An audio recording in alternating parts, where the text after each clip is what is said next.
Hi అందరికీ. ఈరోజైతే మేము చిన్న సడన్‌గా ప్లాన్‌తో దారపల్లి వాటర్ ఫాల్స్‌కి అయితే వెళ్ళాము.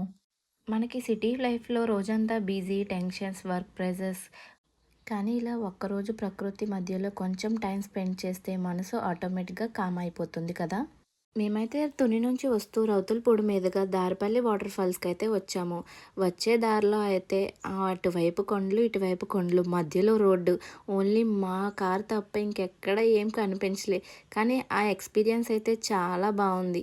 మాకైతే దారపల్లికి ప్రత్తిపాడు నుంచి రూట్ అయితే తెలుసు కానీ, ఇటు రౌతులపూడి నుంచి అయితే రూట్ తెలీదు. అందువల్ల గూగుల్ మ్యాప్ ద్వారా వచ్చాం. కానీ ఆ ఎక్స్‌పీరియన్స్ అయితే చాలా బావుంది. కానీ మా వాళ్ళైతే చాలా భయపడ్డారు అసల ముందు. అసలు కరెక్ట్‌గా వెళ్తున్నామా లేదా అన్న టెన్షన్ ఒకవైపు అయితే, ఇంకొక టెన్షన్ ఏంటంటే మేము వెళ్ళేసరికి 4 అలా అయిపోయింది. సో, అక్కడ వాటర్ ఫాల్స్ అనేది క్లోజ్ చేసేస్తారేమో అన్న భయం. ఇంత కష్టపడినందుకు వాటర్ ఫాల్స్ చూసాక చాలా మనశ్శాంతిగా అనిపించింది. అంతే వీడియో బాయ్.